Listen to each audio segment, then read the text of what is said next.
कि महाराज जी ये शूर्पणखा कौन है? शूर्पणखा का आध्यात्मिक अर्थ थोड़ा सा आप हमें बताने की कृपा करें। तो आइए थोड़ी सी चर्चा कर लेते हैं हम लोग, शूर्पणखा कौन है। तो शूर्पणखा रावण के बहनी, दुष्ट हृदय दारुण जस अहनी।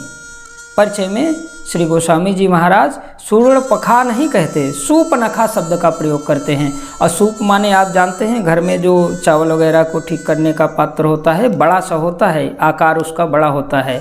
और नख माने नाखून, तो जिनके नाखून बड़े बड़े हों, बड़े आकार के हों, शूर्पणखा। साधारण तो ये है, किंतु साधारण शास्त्र के साधारण अर्थों को ग्रहण करके और उसको शांत नहीं हो जाना चाहिए, उसके तात्विक अर्थ को भी खोजने की चेष्टा करनी चाहिए। तो शूर्पणखा रावण की बहनी, दुष्ट हृदय दारुण जस अहनी। बड़े बड़े नाखून आकार, बड़े बड़े आकार वाले नाखूनों का जो लोगों का है वो ही शूर्पणखा है, ऐसा कहने का अभिप्राय है। तो ये जो बड़े बड़े आकार नाखून, अच्छा थोड़ी सी नाखून की विशेषता में देखें आप। नाखून एक शरीर का ऐसा भाग है जो आप रख नहीं सकते। आपके 10 नाखून जो हाथों में हैं, 10 उंगलियों में, आप इसको बहुत दिन तक 10 के 10 रख नहीं सकते, क्योंकि आपको भोजन करने में कठिनाई होगी, आपको पात्र कोई लेने में कठिनाई होगी, वस्त्र पहनने में कठिनाई होगी, और देखने में भी ठीक नहीं लगता, उससे दूसरे को चोट भी पहुंचने की संभावना बनी रहती है। अच्छा, इसको जब आप अपने उससे अलग करते हैं उंगलियों से, तो पूरी तरह से अलग भी नहीं कर सकते। ये नाखून का आधार हमेशा सदैव बना रहता है, और उसको एक निश्चित मात्रा में ही आप अपने से अलग कर सकते हैं उसको काट करके। ज़्यादा काटेंगे तो पीड़ा होगी, नुकसान होगा, घाव बन जाएगा, इलाज कराना पड़ेगा। आप उसको काट भी नहीं सकते, आप उसको रख भी नहीं सकते। क्या अभिप्राय हुआ इसका जीवन में? इसका मतलब है कि आपको निरंतर उस पर ध्यान देने की आवश्यकता बनी रहती है। आप समय समय पर उसे देखते रहें, समय समय पर उसका आकार छोटा करते रहें, वो बढ़ता रहेगा, छोटा कर। आप उसको सदैव के लिए अपने से विलग नहीं कर सकते। ये प्रकृति की व्यवस्था है, और ये एक संदेश है आपके जीवन के लिए। क्या बोले? 10 प्रकार के आपकी 10 इंद्रियां हैं, 5 कर्मेंद्रिय, 5 ज्ञानेंद्रिय। मानो एक संकेत है, जिस भी व्यक्ति की 5 कर्मेंद्रियां बलवती होने लगे, उसे चाहिए और कि उसे थोड़ा थोड़ा सा आकार उसका छोटा करता, निगरानी रखे, सदैव अपनी इंद्रियों की तरफ ध्यान देता रहे, और 5 ज्ञानेंद्रियों की तरफ भी ध्यान देता रहे, अधिक न होने पावे। इसका सीधा सा अगर आप आत्मसात करना चाहें अर्थ, तो ये है सूत्र जीवन का, कि आप अपने 10 इंद्रियों पर निरंतर, जैसे नाखून पर निगरानी रखनी पड़ती है, समय समय पर उसके आकार को छोटा करना पड़ता है, वैसे उनको भी आप अपने इंद्रियों के जो भोग की वृत्ति है उसको धीरे धीरे धीरे धीरे समय समय पर छोटा छोटा करते रहिए, अलग करते रहिए अपने से। ये एक निश्चित आकार में होना चाहिए। अधिक होने पर नुकसान पहुंचाएगा, न होने पर भी नुकसान है।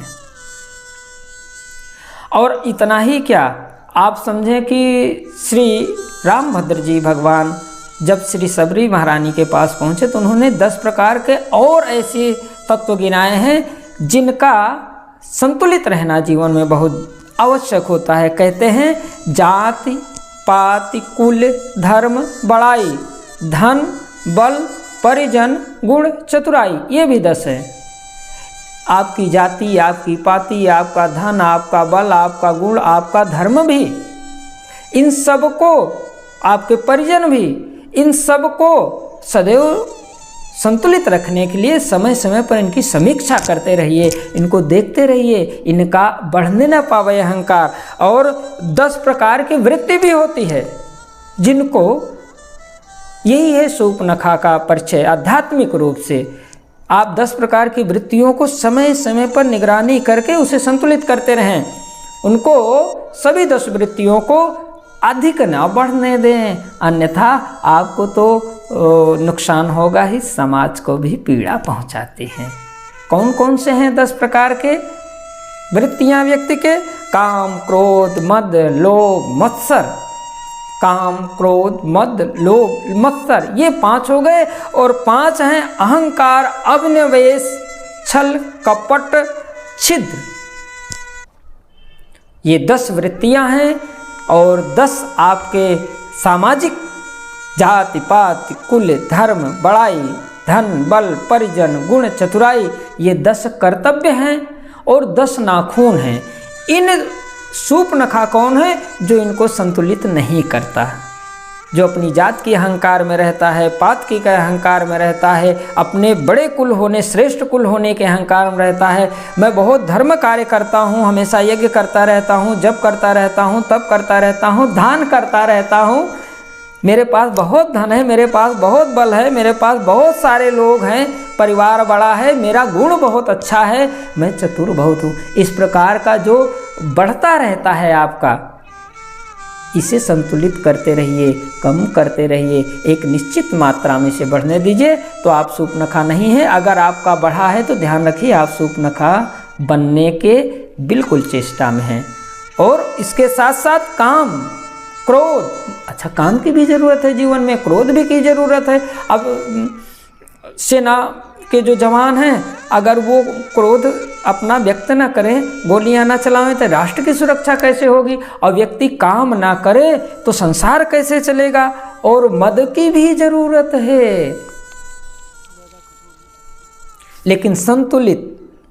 लोभ की भी आवश्यकता है। आप तो जानते हैं कि 2 ही वृत्ति से प्रायः लोग भक्ति की ओर उन्मुख होते हैं, या तो भयवश या लोभवश। अब इन तत्वों की भी चर्चा आगे के दिवस में हम लोग करेंगे। और मत्सर, अहंकार, अभिनिवेश, कपट, छल, छिद्र, तो ये जो 10 प्रकार के वृत्तियां हैं, 10 प्रकार के जो आपके कर्तृत्व हैं, कर्तव्य हैं, और 10 जो नाखून हैं, इनका गोस्वामी जी महाराज कहते हैं सदैव समय समय पर आप समीक्षा करते रहें, इनकी निगरानी करते रहें।